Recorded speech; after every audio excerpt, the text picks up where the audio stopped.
Hi friends, അസ്സാം വലൈക്കും. ബിസ്മിക്കിച്ചനിലോട്ട് എല്ലാവർക്കും സ്വാഗതം. ഇന്ന് നമ്മളൊരു വെറൈറ്റി സമൂസയുടെ റെസിപ്പിയാണ് ചെയ്യുന്നത്.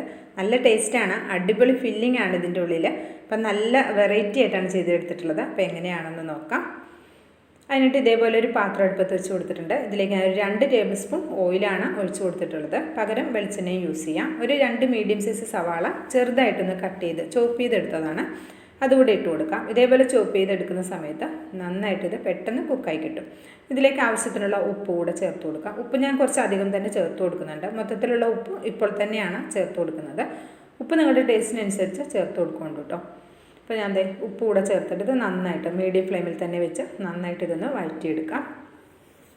ഇത് നമ്മുടെ സവാളയൊക്കെ നന്നായി വാടി വന്നിട്ടുണ്ട്. ഇനി ഇതിലേക്ക് 2 പച്ചമുളക് ഒന്ന് വട്ടത്തിൽ കട്ട് ചെയ്തെടുത്തതാണ്, അത് ചേർത്ത് കൊടുക്കാം. ഇപ്പോൾ പച്ചമുളകിൻ്റെ അളവ് നമ്മുടെ എരിവിൻ്റെ അനുസരിച്ച് കൂട്ടുകയോ കുറയ്ക്കുകയോ ഒക്കെ ചെയ്യാം കേട്ടോ.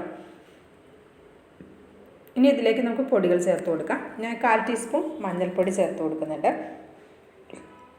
അതുപോലെ തന്നെ ഇതിലേക്ക് ഒരു 1/2 ടീസ്പൂൺ ഗരം മസാല ചേർത്ത് കൊടുക്കുന്നുണ്ട്, ഗരം മസാല പൗഡർ. പിന്നെ 1/4 ടീസ്പൂൺ കുരുമുളക് പൊടി ചേർക്കുന്നുണ്ട്. കുരുമുളകിൻ്റെ അളവ് കുറച്ചത് പച്ചമുളക് നല്ല എരിവുള്ളത് കൊണ്ടാണ്. അതുപോലെ തന്നെ ഒരു 1/4 ടീസ്പൂൺ പെരിഞ്ജീരകത്തിൻ്റെ പൊടി ചേർക്കുന്നുണ്ട്. 1/2 ടീസ്പൂൺ മുളക് പൊടി കൂടെ ചേർത്ത് കൊടുക്കുന്നുണ്ട്. ഇതിലേക്ക് നമ്മൾ മല്ലിപ്പൊടി ചേർക്കുന്നില്ല, ഇതിന് വേറെ ചിക്കൻ മസാലയാണ് ചേർത്ത് കൊടുക്കുന്നത്. 1 ടേബിൾ സ്പൂൺ ചിക്കൻ മസാല കൂടി എടുത്തിട്ടുണ്ട്. എന്നിട്ട് ഇത് മീഡിയം ഫ്ലെയിമിൽ തന്നെ വെച്ചിട്ട് ഈ പൊടികളുടെ പച്ചക്കുത്ത് പോകുകയോളം നമുക്കിത് നന്നായിട്ടൊന്ന് വഴറ്റിയെടുക്കാം. ഇനി ഇതിലേക്ക് പൊടികളുടെ ആ പച്ചക്കുത്തൊക്കെ പോയ സമയത്ത് ഇതിലേക്ക് ഞാൻ ഒരു ക്യാപ്സിക്കത്തിൻ്റെ പകുതി എടുത്തിട്ടുണ്ട്. പകുതി എടുത്തിട്ട് ഇതേപോലെ ചെറുതായിട്ടൊന്ന് കട്ട് ചെയ്ത് ചേർത്ത് കൊടുക്കാം. ക്യാപ്സിക്കം അധികം വേവില്ലല്ലോ, പെട്ടെന്നായി കിട്ടും.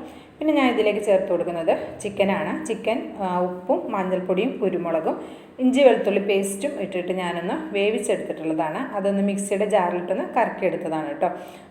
ബോൺലെസ് ചിക്കനാണ് ഞാൻ എടുത്തിട്ടുണ്ടായിരുന്നത്. അപ്പോൾ അത് നമുക്ക് ഈസി ആയിട്ട് മിക്സിയുടെ ജാറിലിട്ട് അരച്ചെടുക്കാൻ പറ്റും. അപ്പോൾ ഇതേപോലെ ഞാൻ കുറച്ച് മല്ലിയില കൂടി ചേർത്ത് കൊടുക്കുന്നുണ്ട്. മല്ലിയില കയ്യിലില്ലെങ്കിൽ ഇതിന് പകരം കറിവേപ്പില യൂസ് ചെയ്യാം. മല്ലിയില ഉണ്ടെങ്കിൽ കുറച്ചുകൂടി ടേസ്റ്റ് ആയിരിക്കും. അപ്പോൾ ഇതെല്ലാം പാട് നന്നായിട്ടൊന്ന് മിക്സ് ചെയ്തെടുക്കാം. അപ്പോൾ എല്ലാ സാധനങ്ങളും വെന്തതാണ്. ഇനി ഒരു മീഡിയം ഫ്ലെയിമിൽ തന്നെയാണ് വെച്ചിട്ടുള്ളത്. എല്ലാം പാടൊന്ന് നന്നായിട്ട് മിക്സായി വന്നാൽ മാത്രം മതി. അപ്പോൾ നമ്മുടെ ഈ അരവ് എല്ലാം ചിക്കനിലേക്ക് പിടിക്കാൻ വേണ്ടി നന്നായിട്ട് ഇതൊന്ന് മിക്സ് ചെയ്തെടുക്കാം. വളരെ സിമ്പിളായിട്ടുള്ള ഒരു സമൂസയാണ്, പക്ഷേ ഇതിൻ്റെ ഈ ഫില്ലിംഗ് ആണ് നല്ല അടിപൊളി ടേസ്റ്റാണ് കേട്ടോ. അപ്പോൾ ഒരു പ്രാവശ്യമെങ്കിലും റെഡിയാക്കി നോക്കുകൊണ്ടു. നല്ല ടേസ്റ്റായിട്ടുള്ള ഒരു അടിപൊളി ഫില്ലിംഗ് ആണ്. ക്യാപ്സിക്കമൊക്കെ ഇടയ്ക്ക് ചിക്കൻ്റെ ഒപ്പം കഴിക്കാൻ കിട്ടുമ്പോൾ നല്ലൊരു അടിപൊളിയാണ് കേട്ടോ. ഇതിന് മുമ്പ് ഞാനിട്ട് ഉണ്ടാക്കിയപ്പോൾ എല്ലാവർക്കും ഇഷ്ടമായി. അപ്പോൾ ഞാൻ നിങ്ങളിലേക്കും കൂടി ഒന്ന് ഷെയർ ചെയ്യാമെന്ന് കരുതിയിട്ടാണ് ഞാൻ ഈ ഒരു വീഡിയോ ചെയ്യുന്നത്. അപ്പോൾ അത് ഇവിടെ ആയി വന്നിട്ടുണ്ട്. ഫ്ലെയിമൊക്കെ ഓഫാക്കി ഞാൻ ഇത് വെച്ച് നന്നായിട്ട് തണുത്ത് വന്നിട്ടുണ്ട് കേട്ടോ. അപ്പോൾ ഇത് നമുക്കിനി എങ്ങനെയാണ് ഇത് റെഡിയാക്കുന്നത് നോക്കാം. അപ്പോൾ സമൂസ എല്ലാവർക്കും നിറയ്ക്കാനൊക്കെ നന്നായിട്ട് അറിയുന്നുണ്ടാവും. അന്ന് പ്രത്യേകിച്ച് ഞാനിത് ഡീറ്റെയിൽ ആയിട്ട് കാണിക്കേണ്ട ആവശ്യമില്ല, എല്ലാവർക്കും അറിയുന്ന ഒരു കാര്യമാണ്. അപ്പോൾ ഇതേപോലെ സമൂസ ഷീറ്റ് ഇതേപോലെ കുമ്പിളാക്കി എടുക്കുക. അതിനുശേഷം ഇതിലേക്ക് നമുക്ക് എത്ര മസാലയാണോ വേണ്ടത് അതിനനുസരിച്ച് നമുക്ക് നിറച്ച് കൊടുക്കാം. അതിനുശേഷം നമ്മൾ ഇതേപോലെ റോൾ ചെയ്ത് ഇതേപോലെ മടക്കി എടുക്കുക. എന്നിട്ട് നമ്മൾ 2 ടേബിൾ സ്പൂൺ മൈദ കുറച്ച് വെള്ളത്തിലൊന്ന് കലക്കി വെച്ചിട്ടുണ്ട്, അതൊന്ന് ചേർത്തിട്ടൊന്ന് ഒട്ടിച്ചു കൊടുക്കാം. ഇത്രേ ഉള്ളൂ. സമൂസ പെട്ടെന്ന് നമുക്ക് റെഡിയാക്കാൻ പറ്റും. ഇതേപോലെ ഞാൻ ബാക്കിയുള്ളതും റെഡിയാക്കി എടുക്കുന്നുണ്ട്. അപ്പോൾ മുഴുവനും ഇവിടെ ഞാൻ റെഡിയാക്കി എടുത്തിട്ടുണ്ട്.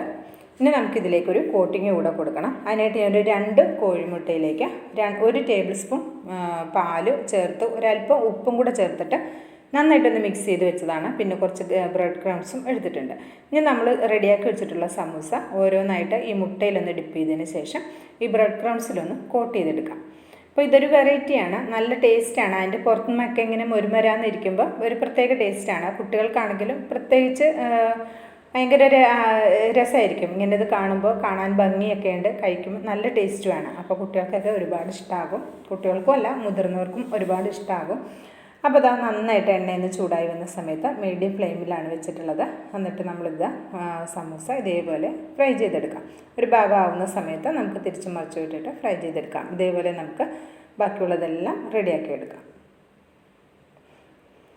അപ്പോൾ നിങ്ങൾ സമൂസയൊക്കെ ഉണ്ടാക്കുന്ന സമയത്ത് ഇതേപോലെ ഒന്ന് കോട്ടിംഗ് ഒക്കെ കൊടുത്ത് ഇതേപോലെ ഒരു അടിപൊളി ഫില്ലിംഗ് ഒക്കെ ഉണ്ടാക്കി ഒന്ന് റെഡിയാക്കി നോക്കോട്ടു. തീർച്ചയായിട്ടും നിങ്ങൾക്ക് ഇഷ്ടമാകും. ഇഷ്ടമാകുകയാണെങ്കിൽ തീർച്ചയായിട്ടും ഒന്ന് ലൈക്ക് ചെയ്യാൻ മറക്കരുത്. ബിസ്മി കിച്ചൻ എന്ന യൂട്യൂബ് ചാനൽ സബ്സ്ക്രൈബ് ചെയ്തിട്ട് അടുത്തിരുന്ന ബെല്ലൈക്കൺ ഒന്ന് എനേബിൾ ചെയ്ത് വെച്ചാൽ നമ്മളിടുന്ന വീഡിയോസിൻ്റെ നോട്ടിഫിക്കേഷൻ നിങ്ങളിലേക്ക് എത്തുന്നതായിരിക്കും. ഇൻഷാ അല്ലാഹ് അടുത്ത നല്ലൊരു അടിപൊളി വീഡിയോയുമായി വരുന്നവരെ എല്ലാവർക്കും നന്ദി, നമസ്കാരം.